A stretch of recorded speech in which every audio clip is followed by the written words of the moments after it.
উচ্চ মাধ্যমিক 2024-এ ভূগোলের পরীক্ষা আজকে হয়ে গেছে তোমাদের। আশা করি তোমরা খুব ভালো করে পরীক্ষা দিয়েছো এবং কমন পেয়েছো। তো চলো এমসিকিউর উত্তরগুলো আমরা চটপট জেনে নিই আজকের এই ভিডিওতে। তো প্রথম যে প্রশ্নটা চলো আমরা দেখি কি আছে। আরোহণ প্রক্রিয়ায় গঠিত একটি ভূমিরূপ হলো গ্রাইক, মন্থকূপ, স্ট্যাক, পলল বেজনী। এখানে উত্তর হবে পলল বেজনী, এটা রাইট অ্যান্সার। নেক্সট চলে যায় দেখো, পশ্চিমবঙ্গের উষ্ণপ্রস্রবণ দেখা যায় মানবাজার, বক্রেশ্বর। বক্রেশ্বরটাই রাইট অ্যান্সার হবে। নেক্সট চলে যায় চলো, উন্মুক্ত সমুদ্রে বাতাসে বাধাহীনভাবে যে দূরত্ব অতিক্রম করে তাকে বলে, প্রথমটাই দেখো অ্যান্সার হবে ফেজ, 3 নম্বরটা হচ্ছে এ অ্যান্সার হবে। নেক্সট চলে যায় দেখো, মরু ক্ষয়চক্রের শেষ পর্যায়ে গঠিত সমপ্রায় ভূমি।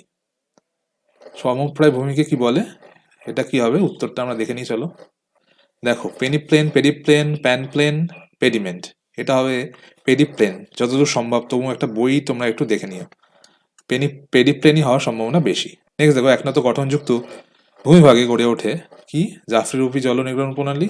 প্রথমেরটাই দেখো অ্যান্সার হবে, একদম কারেক্ট, প্রথমেরটাই অ্যান্সার।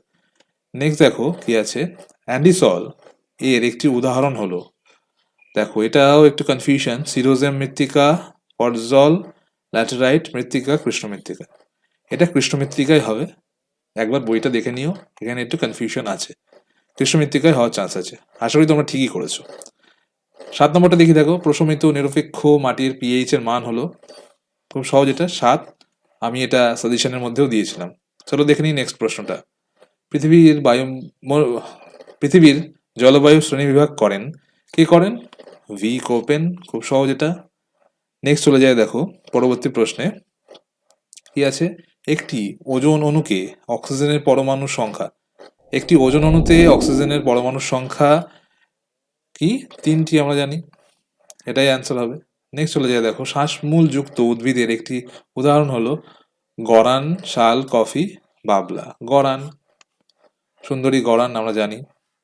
নেক্সট চলে যায় দেখো, জীব বৈচিত্র্য শব্দটি প্রথম ব্যবহার করেন, দেখো এটা হচ্ছে ওয়াল্টার রোজেন বা রোজেস, এরকম একটা নাম আছে বইতে, এক একটা বইতে এক এক রকম থাকতে পারে।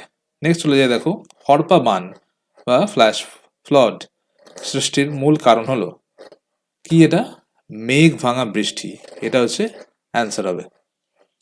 নেক্সট চলে যায় দেখো, ভারতের কেন্দ্রীয় ধান গবেষণা কেন্দ্রটি কোথায় অবস্থিত, আমরা জানি খুব সহজ, উড়িষ্যার কটকে, এটা হচ্ছে অ্যান্সার। নেক্সট দেখো, ভারতে কফি উৎপাদনে অগ্রণী 2টি রাজ্য, খুব মজাদার অপশনগুলো দিয়েছে সব কিছুতে, দেখো কেরালা আছে, তবে কর্ণাটক অবশ্যই আছে, তার সাথে কেরালা, এটাই অ্যান্সার, রাইট।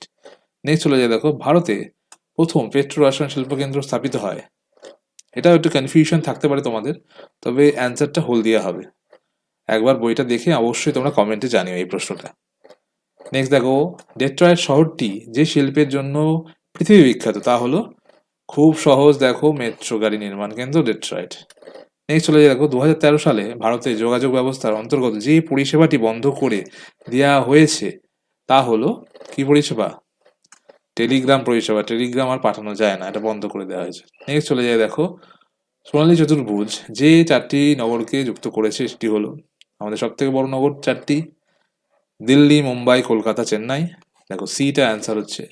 নেক্সট চলে যায় দেখো পরেরটা, জনঘনত্ব নির্ণয়ের সূত্রটি হলো, কোনটা হবে, কোনো অঞ্চলের মোট জনসংখ্যা বাই ওই অঞ্চলের মোট ক্ষেত্রমান, তবেই তো ঘনত্ব বের হবে, এটাই হচ্ছে অ্যান্সার, প্রথমটা অ্যান্সার। নেক্সট চলে যায় দেখো, পাঁচমারি যে শহরের উদাহরণ তা হলো,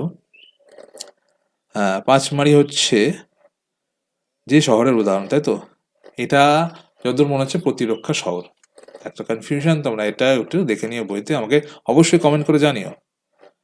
নেক্সট দেখো এমসিকিউ এর এটাই হচ্ছে লাস্ট, ভারতে একটি পরিকল্পনা অঞ্চলের উদাহরণ হলো, পরিকল্পনা অঞ্চল হচ্ছে দেখো হলদিয়া অঞ্চলটাই পরিকল্পিতভাবে তৈরি হয়েছে শিল্পাঞ্চল, তো এটাই হচ্ছে অ্যান্সার হবে। বাকি খুবই সোজা সোজা প্রশ্ন এসছে, ভালোই, আশা করি তোমরা উত্তর দিতে পেরেছো। আমাদের সাজেশন থেকে শর্ট কোয়েশ্চেনও বেশি কিছু এসছে, এসএকিউ অনেকটা কমন এসছে, এবং বড় প্রশ্ন দেখো অনেকগুলোই কমন এসছে, যেমন কাস্ট এইটা কমন এসছে, স্বাভাবিক ক্ষয়চক্র এইটাও কমন এসছে। আমাদের সাজেশনটা অনেকটাই ফলো হয়েছে, ভূমধ্যসাগর জলবায়ুর কথাও বলেছিলাম, এটাও এসছে।